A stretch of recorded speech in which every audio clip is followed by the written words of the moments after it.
In this morning's Money Watch, some better news for your wallet in this tough economy. Gasoline and oil prices have dropped, and now so have the prices for some foods. According to the Labor Department, fruit and vegetable prices fell about 40%. And with more on that, we turn to Jason Cochran, contributing editor of DealNews.com. Great to have you with us as always, Jason. Great to be back. And it's nice to have you here when the news is slightly better. Silver lining. A silver lining, exactly. So we see the prices coming down at the wholesale level, and there's a ripple effect there.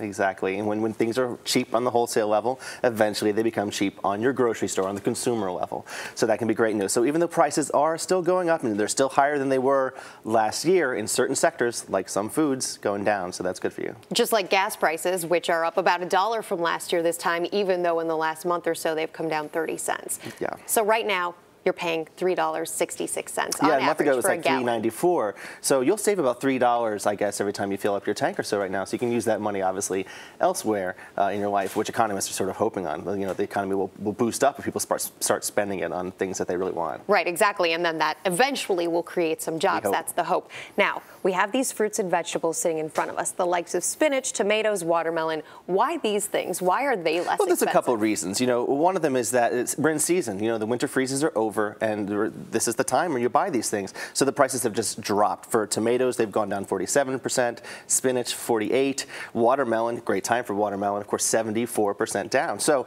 from just a few months ago. So obviously, you know, that's a big major reason why these things have gone down and why you should take advantage of it now. And some of this is going to depend on your location too. If you happen to be somewhere where it needs to be shipped farther, right? Are you going to pay more for That's where it gets back to the gas prices that you mentioned. You know, when you're paying less for gas, that means you're paying less to harvest, you're paying less to process, you're paying less to transport.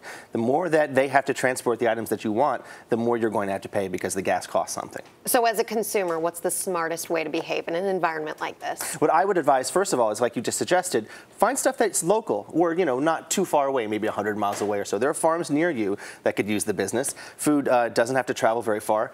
Ultimately, if you support these businesses and your farms near you, they'll be able to provide more food for you later on. And although it might be a little more expensive at the moment until these systems are developed and this network is developed, the prices will eventually come down. The other thing I suggest is buy seasonally. Again, what we're talking about, these things are seasonal items. If you do that, you're more likely to have lower prices because there's a lot more of it available. The second half of that is it'll taste better because it hasn't been grown off-season in a greenhouse somewhere. It's a bumper crop somewhere as nature intended it to be. So those are two really good ways to save some money. Not just now when times are a little lean, but anytime. Yeah, anytime. That makes sense. We also see a lot of the time in gas prices, they have been very fickle, but they tend to go up a lot faster than they come down. Is that the same thing we're going to see out of food prices? Well, you know what? Food prices will probably take a little bit longer to trickle down in all segments of food. You know, meat is a little bit more expensive than it was.